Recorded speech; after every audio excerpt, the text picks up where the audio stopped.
Olá, boa noite. Estamos aqui na sequência de vídeos de palestras virtuais do grupo Fraternal Hilarion e para as nossas reflexões desenvolvemos uma série de temas para que possamos refletir e considerar estes temas e estas reflexões no nosso despertamento espiritual. Para o tema de hoje, nós temos um trecho da Epístola de Tiago, no capítulo 5, versículo 3, que trata do tesouro enferrujado, onde Tiago fala que o vosso ouro e a vossa prata se enferrujaram. Mas antes de entrarmos propriamente no tema, vamos nos preparando para estas reflexões, ligando-nos primeiramente com o nosso anjo guardião, esse espírito amigo que Deus disponibiliza para todos nós, que inspire as nossas melhores condutas aqui na nossa existência. Vamos nos ligando com os mentores do Grupo Fraternal Hilarion e principalmente com o Hilarion de Montenegro, o espírito amigo que é o patrono desta nossa casa, e que nos dá a sustentação, o amparo e a cúpula necessária aos nossos desenvolvimentos espirituais e aos trabalhos ali realizados. Vamos nos ligando também com Maria de Nazaré, a Mãe Santíssima de Jesus e nossa Mãe Espiritual, ela que nos intercede, ela que intercede por todos nós em nossas provas e em nossas expiações, e nos envolve em muito amor, e muito carinho e muita serenidade. Com esta Mãe adorável, querida, vamos a Jesus, o Mestre por excelência, o Irmão Maior, agradecendo sempre o seu Evangelho de luz a iluminar nossas trilhas evolutivas. E com o Mestre vamos a Deus Pai Criador, que é todo amor e bondade, justiça e misericórdia. E hoje entendemos que as nossas preces elevadas a Deus devam ser de profundo agradecimento por tantas e tantas dádivas recebidas, por este momento de comunhão espiritual, de reflexões a respeito dos ensinos de nosso Mestre Jesus e da nossa doutrina espírita, que nos induz ao nosso despertamento espiritual e a evoluirmos. E assim, desde já pedimos a Deus, nosso Pai, a permissão para iniciarmos estas reflexões da noite de hoje. Então, a respeito desse trecho da Epístola de Tiago, o vosso ouro e a vossa prata se enferrujam, com referência evidentemente aos ricos, onde ele faz esta observação, ou melhor, esta advertência, né, a respeito da aquisição dos bens materiais, né? Talvez em referência mesmo à passagem que Jesus já afirmava que era mais fácil um camelo passar pelo fundo de uma agulha do que os ricos entrarem no reino dos céus. Não que eles não fossem entrar, mas com muita dificuldade. Mas não é só os ricos que encontrariam estas dificuldades, se não vejamos nesta mensagem onde Emmanuel, no livro Caminho, Verdade e Vida, aborda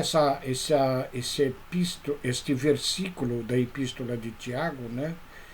E ele inicia as considerações sobre esse trecho dizendo o seguinte: os sentimentos do homem, nas suas próprias ideias apaixonadas, se dirigidos para o bem, produziriam sempre, em consequência, os mais substanciosos frutos para a obra de Deus.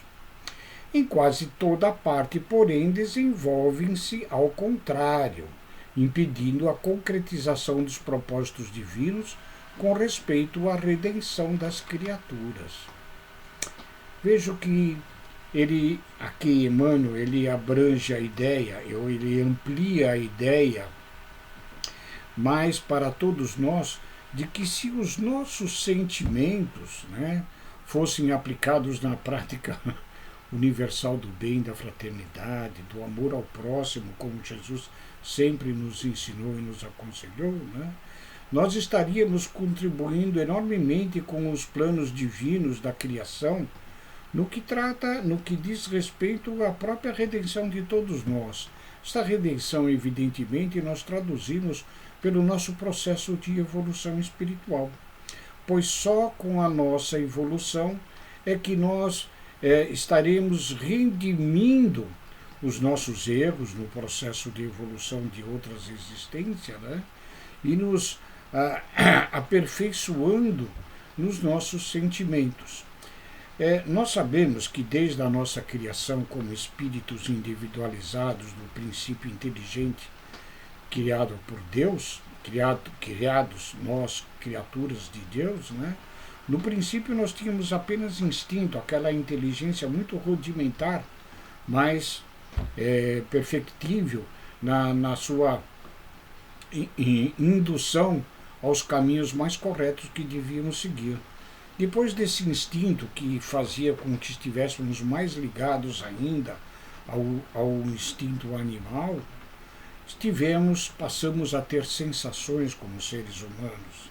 E das sensações nós estamos já numa fase da razão, onde os sentimentos nossos começam a aflorar, e esses sentimentos a brotar em nosso espírito, que é um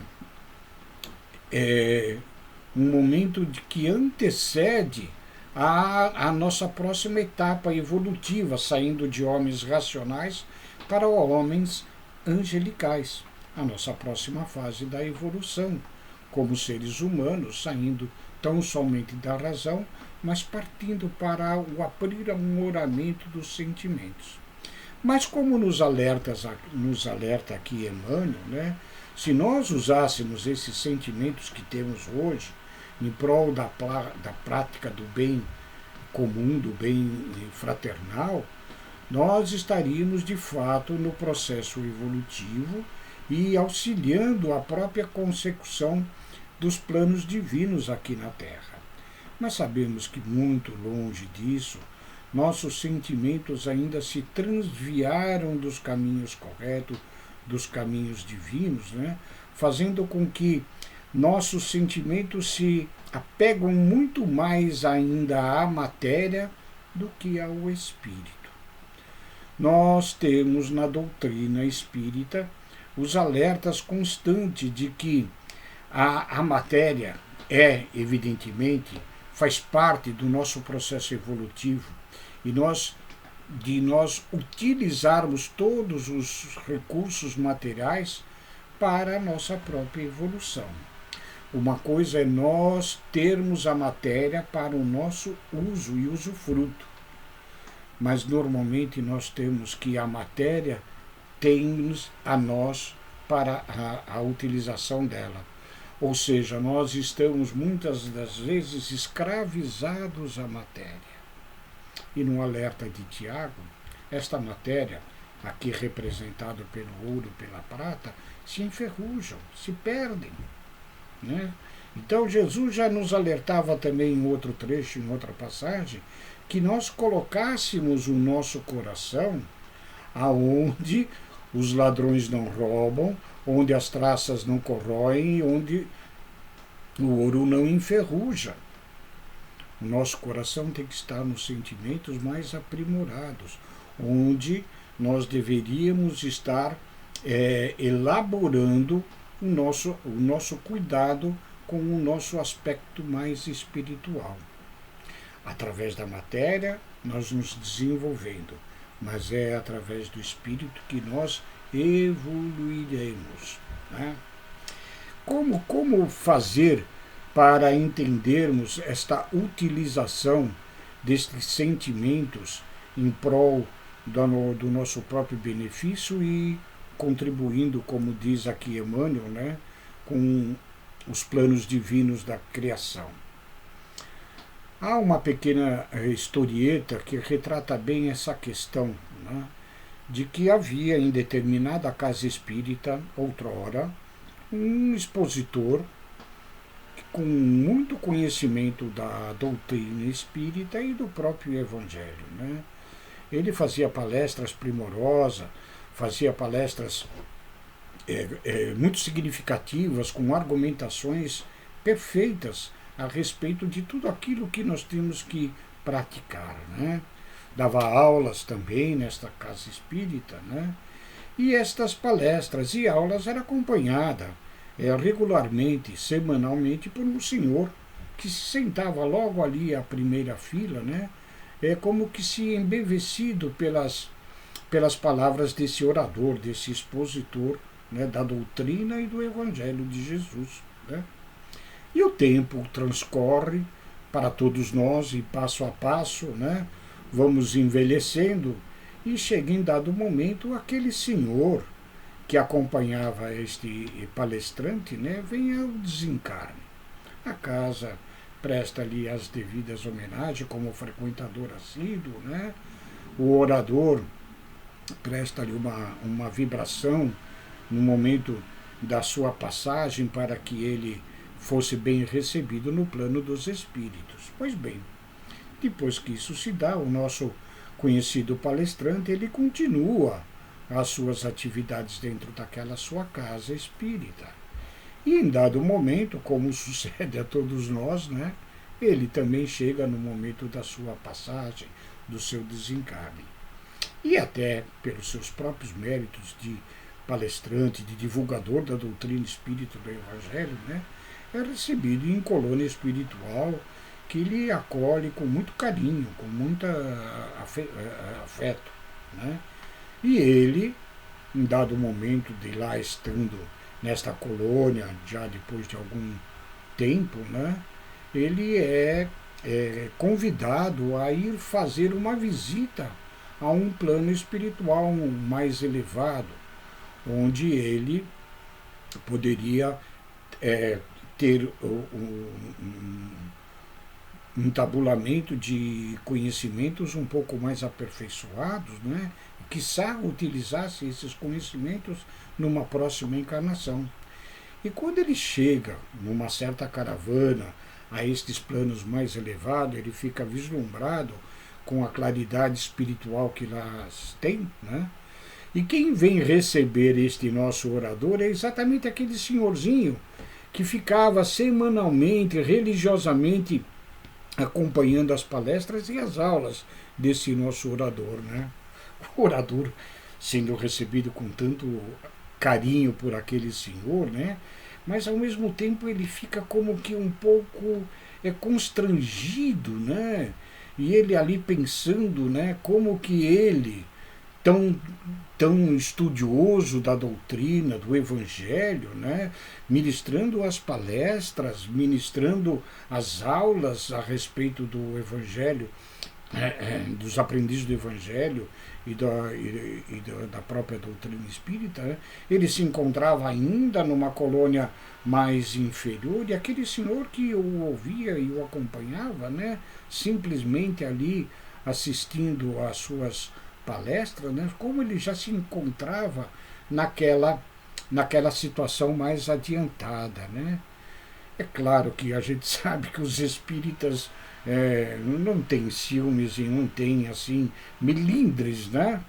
Mas ele, ao ser recebido por esse senhor, chegou a ele e com uma certa humildade foi perguntar como que ele, acompanhando as suas palestras, já se encontrava naquele plano espiritual mais adiantado e ele ainda se encontrava numa esfera um pouco mais abaixo, em termos evolutivos, né? Ao que o senhor, muito agradavelmente sorrindo, com muita afeição àquele orador, falou assim: é simples, meu amigo, tudo aquilo que você falava, ministrava nas palestras, nas aulas, tudo aquilo que você ensinava, eu pratiquei. Aí que nós colocamos de fato os nossos sentimentos no caminho do benefício para nós mesmos e de todos aqueles que nos rodeiam. Nós espíritas, nós temos uma certa, no nosso meio espírita, uma certa condição que é um pouco preocupante para todos nós, né? Porque acreditamos que muitas das vezes nós somos uma doutrina mais esclarecida do que todas as outras.